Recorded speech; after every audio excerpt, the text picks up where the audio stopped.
السلام علیکم۔ کیا آپ بھی ان کہانیوں کے ذریعے ایمان کو تازہ کرنا چاہتے ہیں؟ پھر اس ویڈیو کو آخر تک دیکھیں، کیونکہ حضرت نوح علیہ السلام کی کہانی میں چھپا ہے وہ سبق جو ہر مسلمان کے لیے بہت اہم ہے۔ تو چلیں شروع کرتے ہیں۔ حضرت آدم علیہ السلام اور ان کی نیک اولاد ایک ایک کر کے اس دنیا سے رخصت ہو گئے، تو لوگوں نے ان نیک بندوں کو بہت یاد کیا۔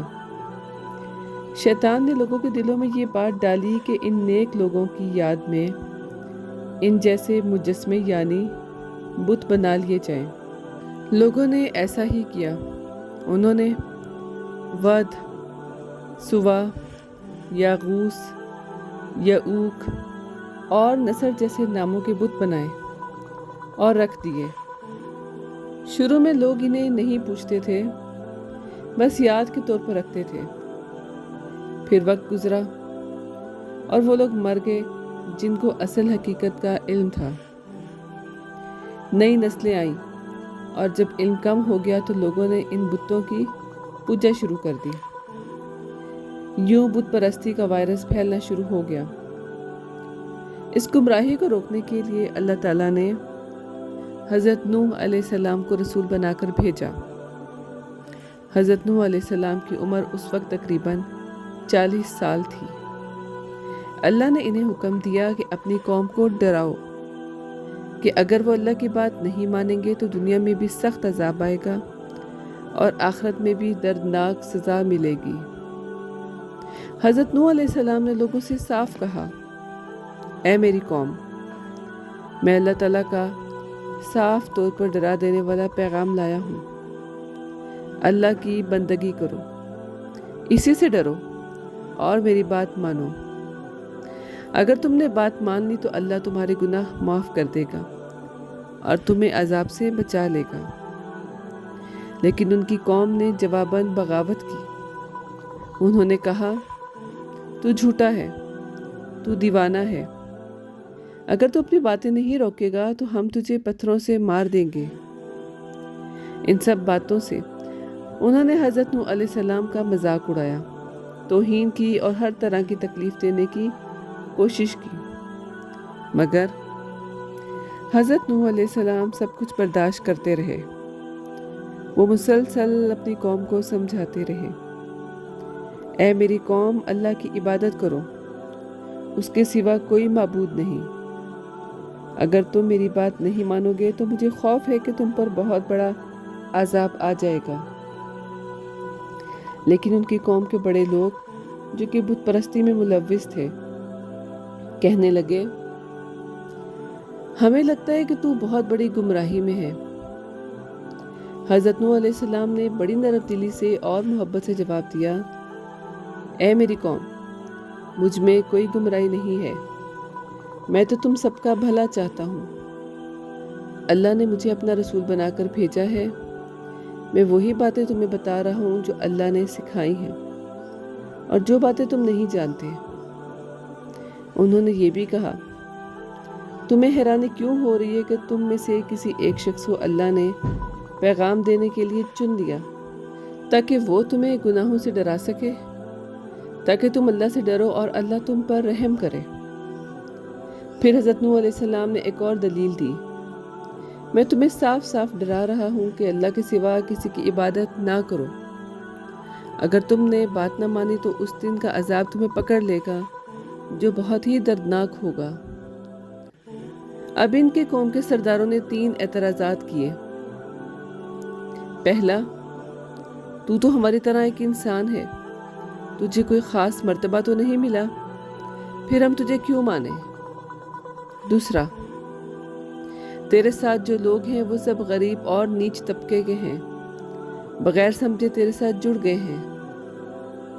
تیسرا، ہمیں تیرے پاس کوئی مال و دولت نہیں دکھتی، نہ کوئی حکومت، نہ کوئی عہدہ، پھر تو ہم میں سے بہتر کیسے ہو سکتا ہے؟ ان باتوں کا مقصد یہ تھا کہ رسول وہی ہو سکتا ہے جس کے پاس طاقت، پیسہ اور رتبہ ہو، جبکہ حقیقت اس کے برعکس ہے۔ اللہ کے نزدیک اصل عزت ایمان، نیک عمل اور تقوی میں ہے، نہ کہ مال یا عہدے میں۔ حضرت نوح علیہ السلام نے جواب دیا، اگر میں سچ پر ہوں اور اللہ نے مجھے اپنا رسول بنایا ہے، لیکن تم صرف اس لیے نہیں مان رہے کیونکہ تمہاری آنکھوں پر پردہ پڑا ہے، تو اس میں میرا کیا قصور؟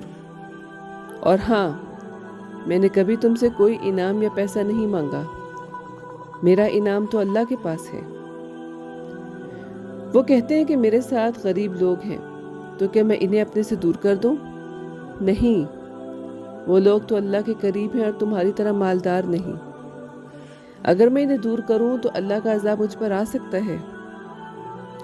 آخر میں وہ کہنے لگے، کیا تم اتنی سی بات بھی نہیں سمجھتے کہ عزت اللہ کے پاس سے آتی ہے، نہ کہ پیسوں سے؟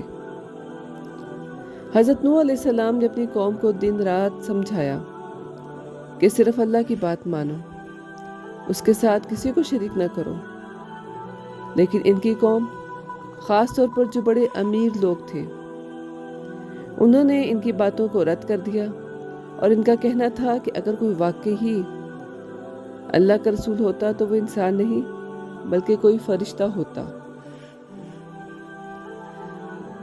ان کے پاس خزانے ہوتے اور وہ ہر چیز کا علم رکھتا۔ حضرت نوح علیہ السلام نے بہت نرم لہجے میں جواب دیا، میں نے کبھی یہ دعویٰ نہیں کیا کہ میرے پاس خزانے ہیں، یا میں ہر چیز جانتا ہوں، یا میں فرشتہ ہوں۔ میں تو بس اللہ کا بھیجا ہوا ایک نبی ہوں اور تمہیں سیدھی راہ دکھانے آیا ہوں۔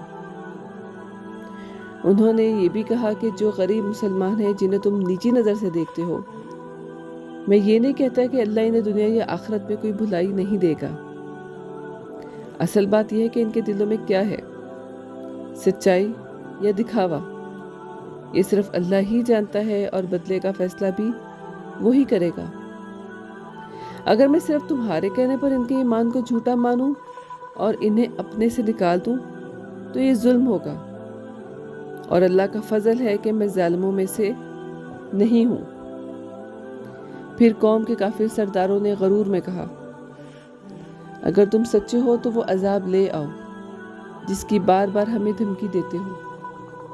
تو نوح علیہ السلام نے صاف کہا، عذاب لانا اللہ کے اختیار میں ہے، وہ جب چاہے گا بھیجے گا، مگر یاد رکھو جب عذاب آ جائے گا اور تم اس وقت ایمان لاؤ گے تو وہ ایمان تمہیں کچھ فائدہ نہیں دے گا۔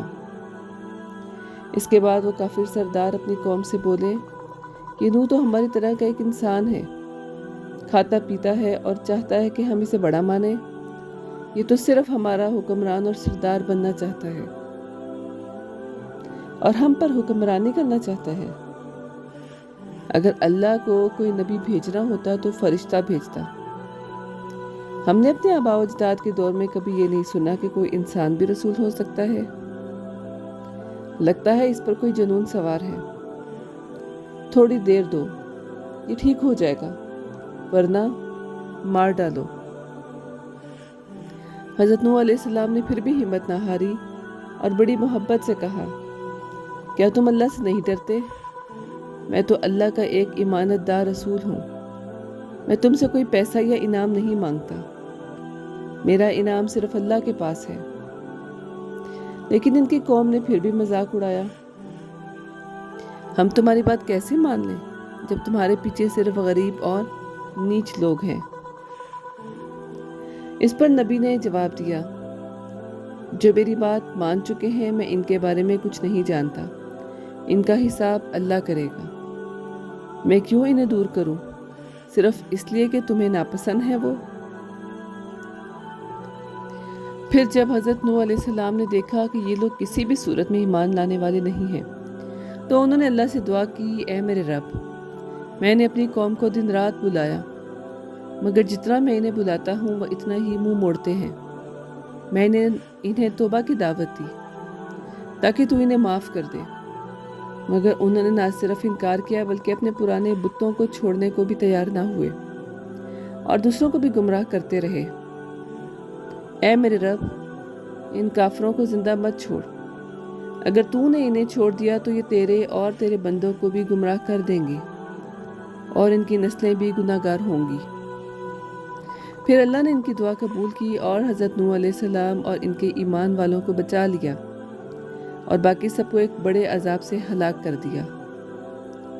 پھر جب اللہ کا حکم آیا کہ اب گناہ گاروں پر عذاب آنا ہے تو اللہ نے حضرت نوح علیہ السلام کو اطلاع دی کہ یہ عذاب پانی کی صورت میں آئے گا، یعنی ان سب کو ڈبو دیا جائے گا۔ پھر اللہ نے حضرت نوح علیہ السلام کو حکم دیا کہ ایک کشتی بناؤ۔ حضرت نوح علیہ السلام نے کشتی بنانی شروع کی، لکڑیاں کاٹی، سائز تیار کیا اور پورا وقت کشتی کی تیاری میں لگا دیا۔ کہتے ہیں کہ کشتی تقریباً 2 سال میں بنی۔ اس کی لمبائی تقریباً 300 گز، چوڑائی 500 گز اور اونچائی 30 گز تھی۔ 3 منزلیں تھیں، نیچے درندے، جانور اور کیڑے مکوڑے تھے، بیچ میں گائے بھینس جیسے پالتو جانور تھے اور اوپر انسان، پرندے وغیرہ۔ جب کشتی بن رہی تھی تو قوم کے سردار حضرت نوح علیہ السلام کا مذاق اڑاتے کہ کیا بات ہے، جنگل میں پانی کی کشتی بنا رہے ہو، اب تو بڑھئی بن گئے ہو۔ حضرت نوح علیہ السلام نے نرمی سے جواب دیا، جیسے تم آج ہم پر ہنس رہے ہو، ایک دن ہم تم پر ہنسیں گے جب تم عذاب میں گھیرے جاؤ گے۔ اللہ تعالیٰ نے ایک نشان بتایا تھا، جب تندور ابلنے لگے تو سمجھ لینا کہ عذاب شروع ہو گیا ہے، اور پھر ایسا ہی ہوا۔ تندور اچانک ابلنے لگا۔ حضرت نوح علیہ السلام کو حکم ملا کہ ہر جانور میں سے ایک نر اور ایک مادہ جوڑا کشتی میں سوار کرو، اور اپنے خاندان کے وہ لوگ جو ایمان لائے انہیں بھی سوار کرو۔ بیوی اور بیٹا کنعان کو سوار نہیں کرنا، کیونکہ وہ ایمان نہیں لائے تھے۔ جو بھی ایمان والے لوگ تھے انہیں کشتی پر سوار کر لیا، کل ملا کر تقریباً 80 لوگ۔